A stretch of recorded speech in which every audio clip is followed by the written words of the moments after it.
Le Centre intersectoriel en santé durable de l'Université du Québec à Chicoutimi et MaTV continuent leur collaboration pour vous offrir une nouvelle saison de l'émission Lumière sur les femmes en sciences. Le Centre souhaite contribuer à bâtir la santé durable par la recherche, l'innovation et la mobilisation des connaissances avec une perspective interdisciplinaire et intersectorielle. Dans cette nouvelle saison, nous poursuivons notre exploration du parcours fascinant de femmes qui ont marqué et marquent toujours le monde scientifique. Avec ces témoignages, cette saison mettra en avant les défis auxquels ces femmes ont dû faire face, ainsi que leur découverte, leur persévérance et leur audace. Issues de domaines variés, ces femmes sont des leaders et des modèles qui apportent une diversité nécessaire à la recherche. Rejoignez-nous pour découvrir l'impact de 5 femmes exceptionnelles. Bon visionnement!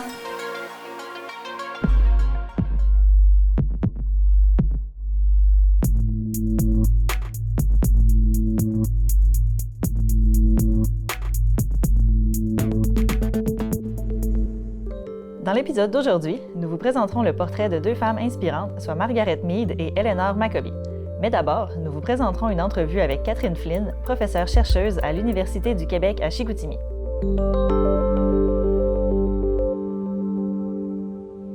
Bonjour et bienvenue à Lumière sur les femmes en sciences. Aujourd'hui, nous recevons professeure Catherine Flynn à l'unité d'enseignement en travail social. Bonjour Catherine. Bonjour Amélie. Alors Catherine, pour commencer, j'aimerais en fait que tu nous fasses découvrir c'est quoi ton parcours au niveau scolaire.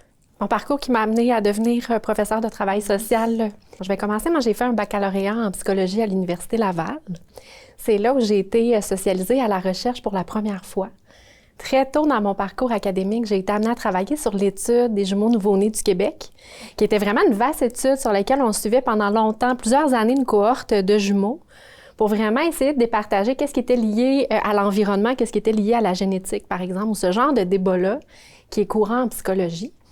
Et je me suis rendu compte assez rapidement que c'était pas fait pour moi. Donc, cette étude-là, c'était pas la perspective que j'avais sur la complexité des êtres humains. Ça venait pas non plus satisfaire mon envie de me plonger dans des récits de personnes qui avaient vécu des difficultés ou qui étaient confrontées directement par les problèmes sociaux, les inégalités sociales. Donc, très rapidement, j'ai été très malheureuse en psychologie. Et j'ai fait des cours complémentaires en travail social. Je me suis inscrite à la maîtrise en travail social et j'ai suivi un peu le même parcours que certaines des étudiantes que j'accompagne à la maîtrise. Donc, j'ai fait une scolarité complémentaire avec un stage, puis un mémoire de maîtrise. Puis, dès la scolarité complémentaire, j'avais dans ma ligne de mire une nouvelle professeure qui était vraiment tripante à l'Université Laval. Elle s'appelle Geneviève Lessard, qui a été mon mentor pendant une grosse partie de mon parcours scolaire. Et qui m'a impliquée sur ses travaux de recherche. Moi, j'étais rentrée à la maîtrise en travail social en voulant vraiment travailler auprès des jeunes, en travaillant auprès des enfants. Puis elle m'a mis comme assistante de recherche sur une recherche-action participative qu'elle menait sur les enjeux liés à la garde des enfants qui vivent à la fois de la maltraitance et de l'exposition à la violence conjugale. Et dans le cadre de ce projet-là, il y a eu un point tournant dans mon parcours. Ça a été la co-animation d'un groupe de discussion avec des intervenantes autochtones qui étaient associées à la maison communautaire Missina, qui était en construction à l'époque, et le Centre d'amitié autochtone de Québec. Et c'est en côtoyant vraiment les femmes qui ont participé à ce groupe de discussion-là que j'ai pris conscience que tous les cadres un peu universalistes ou un peu féministes qu'on a pour appréhender les parcours de femmes autochtones, notamment, sont vraiment inappropriés pour tenir compte de la spécificité de leur vécu. Et toute la charge émotive qu'on a vécue durant ce moment-là, moi, ça m'a vraiment amenée à vouloir travailler avec ces femmes et à vouloir me pencher là-dessus. Donc, j'avais vraiment la volonté de m'intéresser à l'enfance. Puis finalement, j'ai changé complètement pour m'intéresser au parcours des femmes autochtones victimes de violences à l'époque. Un des éléments auxquels j'ai été sensibilisée avec les intervenantes en contexte autochtone, c'est le fait que souvent, le fait de devoir quitter ta communauté pour aller en milieu urbain, pour fuir un contexte de violence, était un facteur associé au passage vers l'itinérance chez les femmes autochtones. Donc, dès ce moment-là, ça fait presque 20 ans maintenant, là, ce groupe de discussion-là, ça m'anime encore dans ma manière de porter attention aux liens entre les violences faites aux femmes et l'itinérance. Donc, j'ai réalisé un mémoire de maîtrise qui s'intéressait au vécu justement des femmes autochtones qui quittaient leur communauté pour venir s'installer en milieu urbain pour fuir une dynamique de violence. Et par la suite, durant mon doctorat à l'Université de Montréal avec Dominique Daman, qui est une grande chercheuse féministe et en intervention féministe et en matière de violence faite aux femmes au Québec, j'ai continué à m'intéresser à ces enjeux-là en faisant une recherche-action participative avec un groupe de femmes en situation d'itinérance que j'ai suivi pendant à peu près 1 an. Donc, et c'est encore dans cette perspective-là que je travaille aujourd'hui. Donc, c'est comme ça un peu que j'ai appris, j'ai été socialisée à la recherche, je suis devenue chercheure, j'ai développé mon intérêt pour mon sujet d'étude et pour les cadres théoriques que j'utilise dans le cadre de mon travail. Alors, Catherine, c'est tout un beau parcours. Maintenant, j'aimerais savoir de façon spécifique, c'était quoi tes motivations à poursuivre en recherche là, au niveau là, des femmes en situation de précarité et les violences faites à ces femmes-là? Bien, tout d'abord, c'est des situations qui nous submergent. On ne peut pas rester insensible devant la souffrance puis devant les violences dont les femmes font l'objet dans notre société de manière générale. Dans une perspective de sororité, de solidarité, moi, je trouve que c'est important de s'intéresser à ces choses-là. Donc, je m'y intéresse en tant que femme. Je m'y intéresse aussi en tant que scientifique pour aller documenter des situations, des expériences qui restent un peu dans nos angles morts. S'intéresser à des femmes aussi, de qui historiquement on ne s'est pas beaucoup intéressé non plus. Donc, ça fait partie de mes motivations aussi.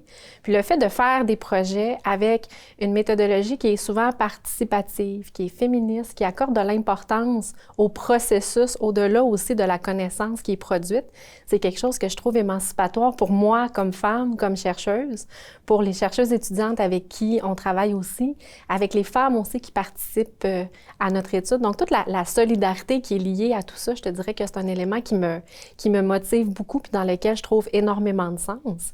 Puis aussi, le fait de documenter de manière empirique des observations, par exemple, que des femmes peuvent avoir lorsqu'elles vont dénoncer des violences qu'elles vivent ou que des organismes avec qui on travaille observent sur le terrain, puis de donner une base empirique à ces savoirs pratiques-là. Ça nous permet aussi de porter des messages dans le discours public qui peuvent être motifs de transformation sociale aussi. Donc, tout ce qui est lié à la transformation, au changement, à l'amélioration des conditions de vie des femmes, c'est quelque chose qui m'anime dans mon travail. Vous me parlez d'approche féministe. J'aimerais savoir comment ça se transpose là, dans le travail, là, dans les rues, là, pour les femmes en situation de précarité. Comment ça se transpose dans mon travail de chercheur? Bien, dans un premier temps, le cadre d'analyse que j'utilise pour la plupart de mes travaux, c'est un cadre d'analyse qu'on dit intersectionnel. L'intersectionnalité, c'est un concept qui a émergé des mouvements sociaux, qui nous a amenés à réfléchir la manière complexe avec laquelle le racisme, le classisme et le sexisme s'imbriquent dans la vie des personnes et fait en sorte que les grands mouvements sociaux dominants, comme le mouvement des femmes, le mouvement des Noirs, par exemple, avaient ou reproduisaient des dynamiques de pouvoir ou avaient certains éléments dans leur angle mort. Donc ça, c'est dans l'approche des mouvements sociaux, mais d'un point de vue scientifique. L'intersectionnalité nous amène à réfléchir aux rapports de pouvoir qui structurent même la production des connaissances. Ça nous amène à développer une sensibilité aussi sur les angles morts qu'on a dans qu'est-ce qui est connu actuellement. Donc, ça nous amène à s'intéresser à qu'est-ce qui se passe dans les marges. Donc ça, c'est un élément qui m'apparaît extrêmement important, surtout dans le contexte social dans lequel on est actuellement. On regarde qu'est-ce qui se passe dans la communauté scientifique en ce moment avec nos voisins du Sud.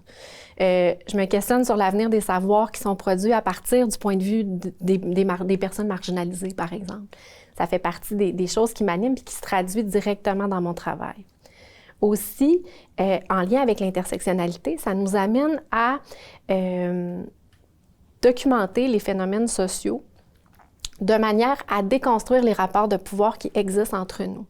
Donc, ça se traduit dans nos méthodes de recherche, la façon avec laquelle on s'entoure pour produire des connaissances, avec des personnes qui ont des parcours diversifiés, des origines ethnoculturelles diversifiées pour réduire nos angles morts par rapport à notre production scientifique. Ça nous amène à être sensibles aussi à toutes les inégalités qui perdurent dans le milieu universitaire.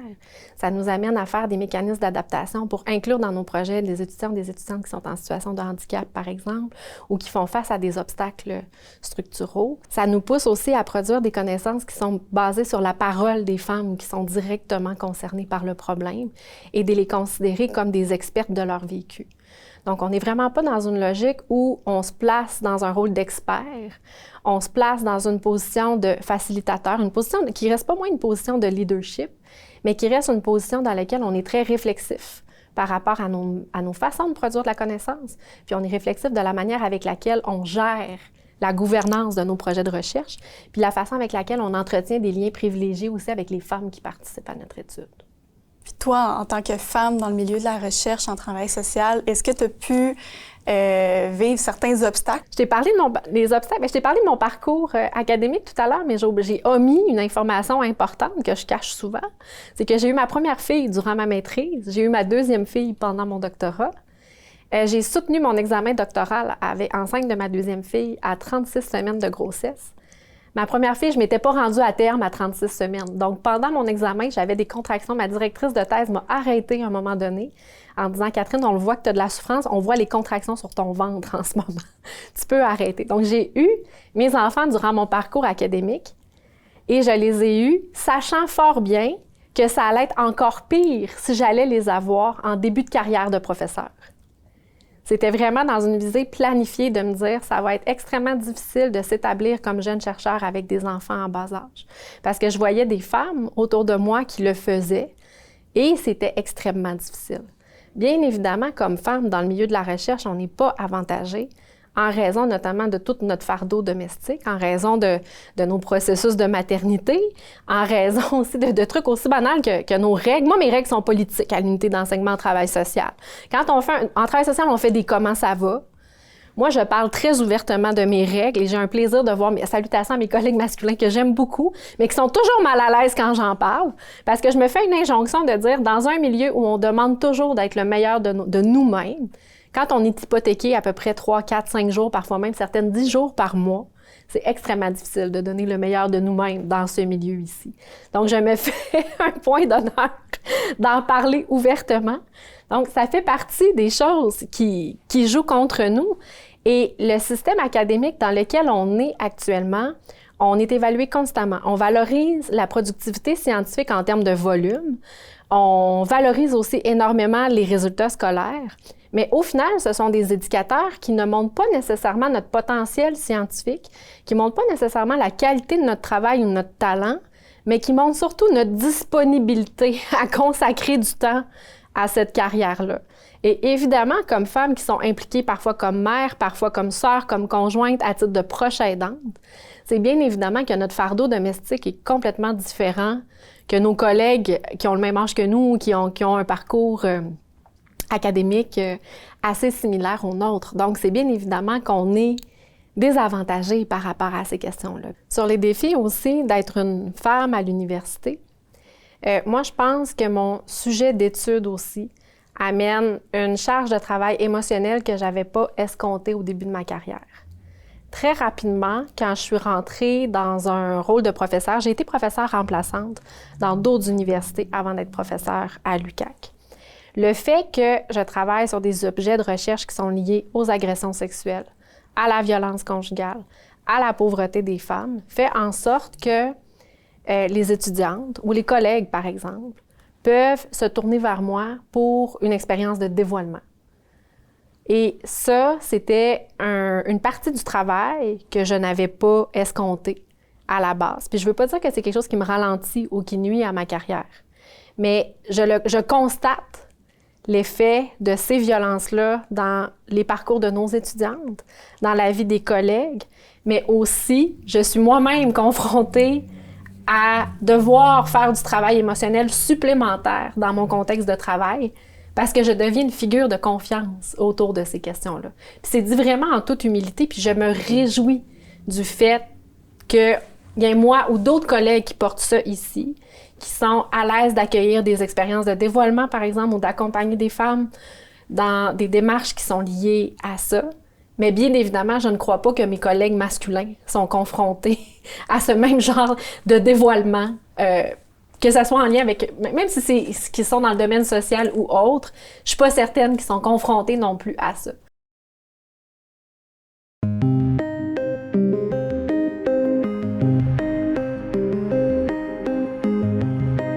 Margaret Margaret Mead est une figure centrale de la deuxième vague féministe et est souvent considérée comme la fondatrice des études du genre. Née en 1901 à Philadelphie, elle était une anthropologue américaine dont la renommée repose autant sur ses recherches que sur sa personnalité charismatique et son franc-parler. Margaret Mead est entrée à l'université DePauw en 1919, mais a été transférée un an plus tard au Barnard College, où elle a obtenu son diplôme en 1923. Mead est ensuite entrée à l'université Columbia pour y suivre des études supérieures. Mead a décroché une maîtrise en 1924 et un doctorat en 1929. Alors qu'elle était étudiante diplômée, elle a commencé à travailler au Musée américain d'histoire naturelle de New York, où elle a occupé différents postes de conservatrice. En tant qu'anthropologue, Mead était surtout connue pour ses études sur les peuples non alphabétisés d'Océanie, notamment en ce qui concerne divers aspects de la psychologie et de la culture. Mead a effectué la première de ses nombreuses campagnes de terrain en Océanie en 1925. Cette expérience a inspiré le contenu du premier de ses 23 livres, un best-seller permanent et un exemple caractéristique qui illustre sa préférence pour les méthodes qualitatives plutôt que quantitatives. Mead y défend le déterminisme culturel, affirmant que le comportement humain est façonné par la culture plutôt que par la biologie. Notamment, elle avançait la possibilité que les rôles de genre soient socialement construits et non basés sur le sexe biologique. Dans les années 1950, elle a publié de nombreuses études sur la variété et la fluidité des expériences sexuelles dans les différentes cultures. Dans ses études comme dans sa vie privée, Mead revendiquait la liberté pour les femmes, s'intéressant à leurs droits et à leur sexualité. Son travail a jeté les bases de la révolution sexuelle des années 1960. En 1975, elle est devenue la deuxième femme à présider l'American Association for the Advancement of Science, où elle a joué un rôle clé dans la lutte contre les discriminations, notamment envers les scientifiques homosexuels. En reconnaissance de son apport intellectuel et de son engagement public, Margaret Mead reçoit en 1979, à titre posthume, la médaille présidentielle de la liberté, la plus haute distinction civile des États-Unis. À ce jour, son travail continue d'inspirer de nombreuses recherches et réflexions sur la diversité des expériences humaines, le genre et la culture. Vous êtes chercheuse associée au Centre intersectoriel en santé durable. De quelle façon vos recherches s'intègrent dans la mission du CISD? Dans la perspective du fait que je travaille sur un déterminant de la santé important qui est au niveau du logement, puis que je le fais vraiment dans une perspective axée dans la réalité régionale. On en a parlé tout à l'heure là, sur les liens avec l'organisation économique dans les régions ressources, les régions manufacturières et la structuration du marché du logement et comment ceci trouve aussi écho dans une reproduction des rôles traditionnels, mais aussi comment cette organisation-là trouve écho dans les pratiques en matière de violence faite aux femmes. Donc, ça fait partie des éléments très ancrés dans la réalité régionale que je documente en lien avec mes travaux de recherche. À titre d'exemple, aussi récemment, j'ai encadré un étudiant à la maîtrise qui a fait un projet sur le rôle des hommes alliés dans les luttes contre les violences faites aux femmes en contexte régional. Donc, on a vraiment des jeunes hommes qui se sont intéressés à c'est quoi la masculinité en contexte régional, puis qu'est-ce que ça implique dans leur interaction quotidienne dans un contexte comme le nôtre, de se positionner comme alliés dans les violences faites aux femmes. Donc, il y a eu des capsules de sensibilisation qui ont été réalisées, qui mettent en vedette, puis qui ont été lancées par l'organisation Récif 02, avec qui je travaille dans la région. J'ai envie de revenir à votre parcours. J'aimerais que vous nous partagiez, en fait, c'est quoi votre plus grande réussite ou source de fierté là, dans vos recherches? Mais ma plus grande source de fierté, c'est pas nécessairement un accomplissement individuel, mais c'est vraiment tout au niveau de l'accompagnement des chercheuses étudiantes. Moi, c'est une partie de mon travail que j'aime énormément. J'en ai parlé dans mon parcours tout à l'heure. Moi, j'ai été extrêmement choyée en matière de mentor. Puis, j'aime tout ce qui va rester là, à la fin de notre carrière, de notre production scientifique, on dirait que ça ne sera pas ça qui va être important. Ça va être les liens qu'on va avoir tissés entre nous, puis l'expérience de sororité qu'on a eue à produire des connaissances ensemble et à faire des projets porteurs de sens puis émancipatoires pour nous, comme chercheuses, pour les femmes aussi, avec qui on travaille, pour nos partenaires des milieux de pratique aussi. Donc, de voir des chercheuses étudiantes s'accomplir, devenir des travailleuses sociales qui vont avoir développé des expertises dans des sujets de pointe ou de voir des chercheuses développer une expertise dans un sujet de niche qu'elles seules maîtrisent et deviennent l'experte. Moi, c'est quelque chose que je suis à chaque fois une témoin émerveillée. Et de voir aussi l'espèce d'esprit de collaboration et de non-compétition qui s'instaurent entre elles aussi, de les voir articuler entre elles des valeurs du travail social comme l'entraide, par exemple, la solidarité, l'empowerment, de les voir se supporter, de les voir réfléchir, commenter le travail des autres. Donc moi, ça, c'est quelque chose que je suis toujours une témoin très impressionnée, très admirative de ça. Donc ça, c'est la partie, je pense, que j'aime le plus dans mon travail. Il y a aussi, je suis fière du fait que les connaissances qu'on a contribué à produire les dernières années amènent la question de l'itinérance des femmes dans le discours public. Donc, j'ai la chance quand même d'être parfois invitée dans les médias pour pouvoir en parler, d'être interpellée par les instances gouvernementales ou pouvoir interpeller les décideurs sur certaines questions. Donc ça m'amène de la gratification aussi, puis une grande fierté. J'ai la chance de voir ces connaissances-là réinvesties dans la pratique. Par ma collaboration avec les maisons d'hébergement pour femmes. Donc, depuis 10 ans, je m'implique dans la formation des intervenantes à travers la province. Donc ça, c'est vraiment une belle contribution, puis de voir l'impact concret des connaissances qu'on produit sur les pratiques et sur la façon avec laquelle les femmes sont accueillies à l'intérieur des services aussi. Donc, puis ça, c'est fait avec une équipe de formation et des liens privilégiés aussi avec les maisons. Donc, c'est des expériences qui sont très riches puis qui me nourrissent aussi. Donc, je dirais que c'est les contributions auxquelles je tiens le plus et dont je suis la plus fière, la plus satisfaite, mais aussi qui me rendent heureuse puis qui m'épanouissent comme femme puis comme chercheuse. Si vous aviez un changement à apporter, un changement significatif à apporter là, dans votre domaine de recherche, là, dans votre profession, ce serait quoi? C'est une grosse question parce que mon domaine touche à la fois l'université, le travail social, mon objet d'étude. Écoute, il y a beaucoup de choses. Dans le travail social spécifiquement, puis là, j'en parle parce que je le réfléchis beaucoup. Je suis en année sabbatique en ce moment, donc j'ai une espèce de recul sur ma discipline. Je trouve qu'en travail social, on assiste de plus en plus à une perte de radicalité. On est dans l'urgence, on est dans la crise, on est dans rendre des individus fonctionnels pour qu'ils puissent se réinsérer en société. Moi, je suis dans le champ des études féministes. Je documente des rapports de pouvoir qui viennent structurer la vie des personnes. Donc, j'ai peur de cette perte de radicalité-là. J'ai peur qu'en essayant tout le temps d'intervenir au niveau de l'individu pour l'aider à mieux naviguer dans un système qui marginalise, qui exclut des personnes qui produisent des situations de violence, qui produisent des situations de précarité, bien, on perd de vue nos fondements puis nos valeurs de justice sociale. Donc ça fait partie d'une des choses que je crains ou que j'aimerais transformer dans le champ du travail social. Aussi, une dernière chose, dans l'enseignement du travail social, on a assisté beaucoup à tout le débat autour de la liberté académique dans ces dernières années. Moi, je tiens énormément à la liberté académique, c'est un principe fondamental. On doit pouvoir parler de tout en classe, surtout en travail social. Mais on ne doit pas perdre de vue qu'en travail social, spécifiquement, on doit faire attention de la manière avec laquelle on aborde les choses. Parce que peut-être que pour nous, la violence, le suicide, le racisme, les impacts du colonialisme, ce sont des objets théoriques, comme nous, comme enseignants. Mais il ne faut jamais évacuer que pour les étudiants et les étudiantes qui sont dans nos salles de classe, ça peut être des blessures réelles. Donc ça, il faut en tenir compte dans la sensibilité avec laquelle on aborde chacun des sujets qu'on traite dans notre groupe de classe. Donc moi, c'est une réflexion qui m'anime beaucoup dans ma pratique au niveau de l'enseignement. Et c'est quelque chose pour lequel je suis consciente de faire des erreurs, parfois, par rapport à ça. Donc, ça nécessite énormément d'humilité. Puis c'est une invitation plus large que j'aimerais nous faire, surtout dans le champ du travail social, d'être sensible au fait que nos objets d'enseignement ou d'études sont des sources de blessures et de souffrances réelles pour les autres. Aujourd'hui, il y a probablement des jeunes femmes qui désirent faire comme vous un cursus ou du moins un parcours en recherche en travail social. Quels conseils vous donneriez à ces jeunes femmes-là? Bien s'entourer, de faire l'expérience de la solidarité avec leurs collègues, de rompre avec une logique de compétitivité aussi, de mettre beaucoup d'humilité dans leur travail, de rompre avec leur socialisation féminine aussi, de tout le temps dire « je suis capable, je vais-tu, je suis à la hauteur, nanana ». Tu sais, plusieurs, je ne sais pas si on a des collègues qui ont parlé du syndrome de l'impostrice, là, mais de rompre avec cette logique-là pour essayer de cheminer puis de voir la légitimité des connaissances qu'elles produisent, puis de leur talent, de leur créativité, puis de la richesse de leurs analyses. Donc, il y a ça que j'aurais envie de leur dire. Puis de leur dire aussi que c'est possible de le faire avec énormément de plaisir et de bienveillance. Je vous remercie beaucoup d'avoir été avec nous, d'avoir pu partager là, finalement votre parcours et vos recherches. Bien, merci à vous pour l'invitation, ça m'a fait plaisir.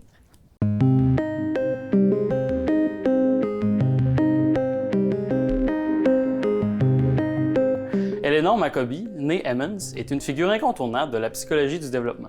Née en 1917 dans l'État de Washington, elle s'est distinguée très tôt par son excellence académique, ce qui lui a valu une bourse d'1 an au Reed College dans un programme destiné aux enfants doués.